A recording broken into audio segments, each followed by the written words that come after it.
Host the 2029 Women's European Football Championships, beating out Poland, Denmark and Sweden. Deutsche Welle correspondent Marie Sina joins us now from Berlin. Marie, g'day. So what made Germany's application to host the Women's Euro Cup stand out?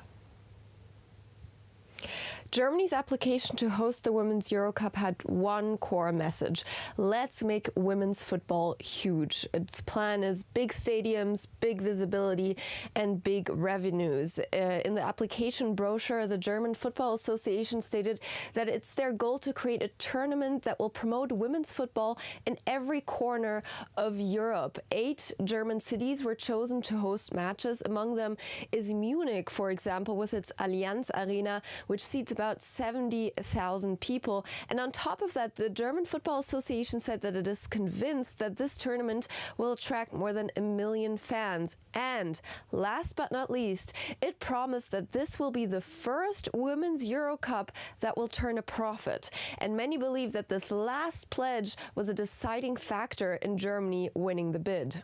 And so, as you say there, Germany's Football Association pledging to make this Women's Euro Cup profitable. Why is that a big deal?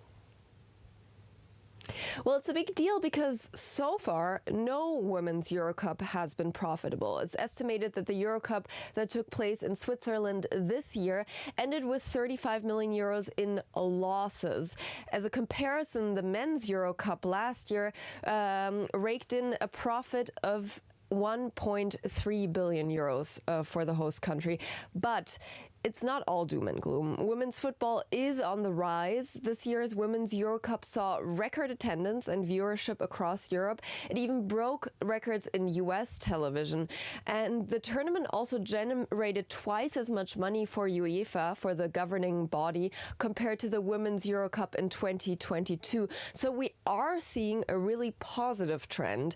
And this is the momentum that the German Football Association wants to build on when they say, we promise to host the first profitable Women's Euro Cup. You need Australia's Matildas to go over and play in the Euro Cup, then it'll be profitable. They're hugely popular here. So women's football hasn't been making enough money. How's that been impacting the players? So similar to viewership, actually, the prize money for the Women's Euro Cup is also rising. So that's good. In 2022, the prize money overall was 16 million euros. That increased to more than 40 million euros this year. But compared to men's football, there is still a big gap. The prize money for the men's Euros was 8 times that of the women's tournament. That's 331 million euros in total.